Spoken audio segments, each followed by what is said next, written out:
Hi friends, hi sisters, எப்படி இருக்கீங்க எல்லாரும்?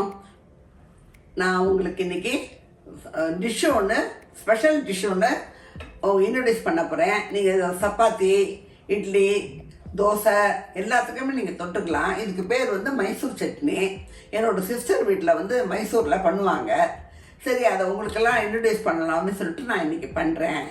அதுக்கு என்ன பொருள் தேவை அப்படின்னாக்க, தேங்காய் இவ்வளோ எடுத்து, ஒரு 4 மெம்பர்ஸ் சாப்பிட்றதுக்கு தேங்காய் இவ்வளோ எடுத்துங்கோ, இவ்வளோ பொட்டுக்கடலை எடுத்துங்கோ, அது தேவையான உப்பு, கொஞ்சோண்டு புளி, குட்டி நெல்லிக்காய் சைஸு, அதுக்கு ஒரு அரை வெங்காயம் போட்டுங்கோ, அப்புறம் காரத்துக்கு ஏற்ற மாதிரி பச்சை மிளகாய். இதை நம்ம அரைச்சிடணும். அரைச்சிட்டு அப்புறமா தாளிச்சு கொட்டணும். இதை அரைச்சி எப்படி வருதுன்னு உங்களுக்கு காமிக்கிறேன்.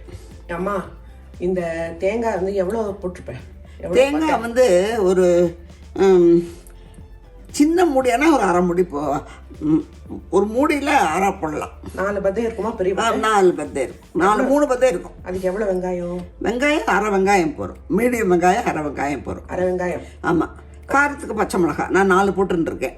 பச்சை மிளகா தான் போடணுமா? பச்சை மிளகா தான் போடணும். சரி, கொஞ்சோண்டு புளி எடுத்துங்க. சுண்டைக்கு அளவு எடுத்துங்க. புளி எப்படி அரைக்கணும்?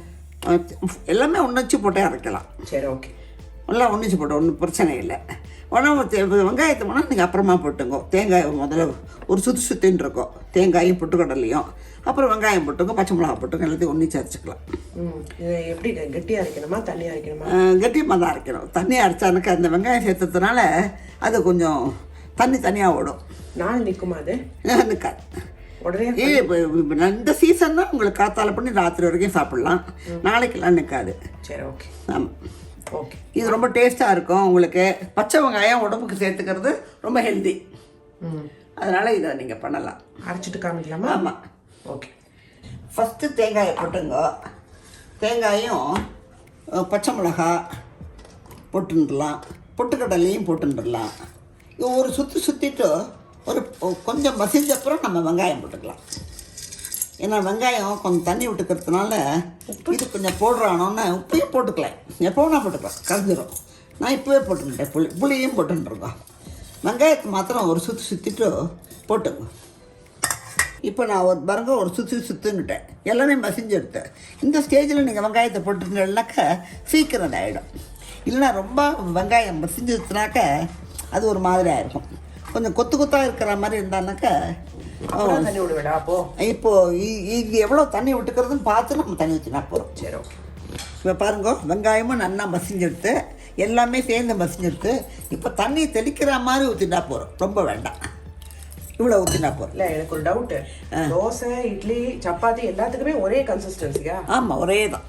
கெட்டி மாதிரி தான் நல்லது. நல்லது, கெட்டி மாதிரி தான் நல்லது. இல்லைன்னா தண்ணியை ரொம்ப பண்ணிட்டோம்னா தண்ணி ஒரு பக்கம் ஓட்டிடும். சரி, ஓகே. இப்போ பாருங்க, அரைச்சிட்டேன். கொத்தாக இருக்குது பார்த்தீங்களா? நீங்கள் மிக்ஸி அலம்பும்போது கொஞ்சமாக தண்ணி விட்டு அலம்பிங்க. ரொம்ப தண்ணி ஊற்ற வேண்டாம். பார்த்துங்க எவ்வளோ திக்னஸ் இருக்குது என்னென்னு பார்த்துங்க. பார்த்துட்டு நீங்கள் தண்ணி ஊற்றிங்க. இந்த ட்ராவலுக்குலாம் எடுத்துக்க முடியாது. அப்போது எடுத்துன்னு போகலாம். வின்டர் நினச்சி இந்த வின்டரில் நல்லா இருக்கும். சட்னினாலுமே மத்தியானம் ஆனால் புளிச்சிரும் இல்லையா, வெயில் ஏற. அதனால் ஃப்ரெஷ்ஷாகவே சாப்பிட்றது நல்லாயிருக்கும். அதாவது வெங்காய சட்னிக்கும் இந்த மைசூர் சட்னிக்கும் என்ன வித்தியாசம்? வெங்காய சட்னி நம்ம வதக்குவோம், பச்சை மிளகாய் போடுவோம், வெங்காயம் தக்காளி போடுவோம். தேங்காய் கிடையாது, நல்லா வதக்கிடுவோம். இது வதக்கலாம் வேண்டாம், பச்சை. இன்னும் கொஞ்சம் உடம்புக்கு நல்லது. இதில் பூண்டுலாம் சேர்க்கக்கூடாதா? வேண்டாம், வெங்காய ஸ்மெல் அடிபட்டு விடும். சரி, ஓகே. ஒரு சேஞ்சுக்கு இந்த மாதிரி சட்னி அரைச்சிக்கலாம். வித்தியாசமாக இருக்கும். அந்த வெங்காயம் பிடிக்கிற வாழ்க்கை ரொம்பவே பிடிக்கும். கொஞ்சமாக அட்டுங்க தண்ணி. அதுக்கு மேலே வேண்டாம். இவ்வளோ தான் நான் விட்டுருக்கேன் பாருங்க. ஏன்னா நம்ம வேஸ்ட்டும் பண்ண வேண்டாம். கொஞ்சமாக விட்டுருந்தாலும் போதும்.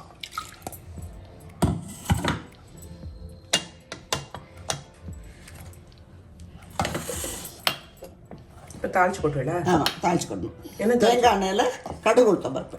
ஓகே. பெருங்காயம்லாம் போட்டுற வேண்டாம். கடுகு உளுத்தம் மட்டுமா? ஆமாம், கருவேப்பிலை. ஆமாம், கருவேப்பிலை. ஓகே. கருவேப்பிலை எல்லாத்துக்கும் போட்டால் நல்லது, அதனால் போடுறோம். அவ்வளோதான். ஓகே. வெங்காயம்லாம் போட வேண்டாம், கடலைப்பருப்பு போட வேண்டாம், ஒன்றும் வேண்டாம். ஓகே. இந்த வருங்க கெட்டியமாக இருக்குது பார்த்தீங்களா? இது நம்மளுக்கு ஊற்றிக்கிறதுக்கு தொட்டுக்கிறதுக்கு சௌரியமாக இருக்கும்.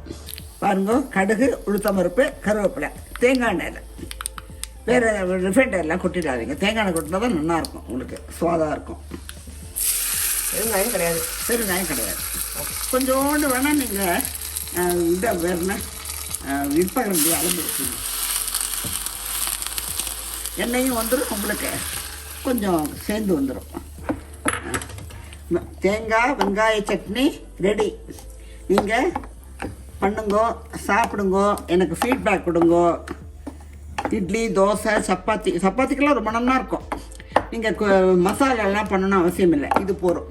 இது இன்னொன்று ஏதாவது ஒன்று வச்சுக்கலாம். வேறு என்ன, இந்த வெஜிடபிள் சலாடு மாதிரி வச்சுக்கலாம்.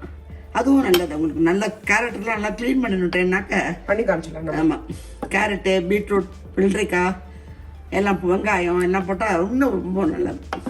இதுவும் பண்ணுங்க, அதுவும் பண்ணுங்க, ரெண்டையும் மாற்றி மாற்றி சப்பாத்தி தொட்டுக்கலாம். சரி, ஓகே, பாய். நெக்ஸ்ட் ரெசிபியோட உங்களை நான் மீட் பண்ணுறேன்.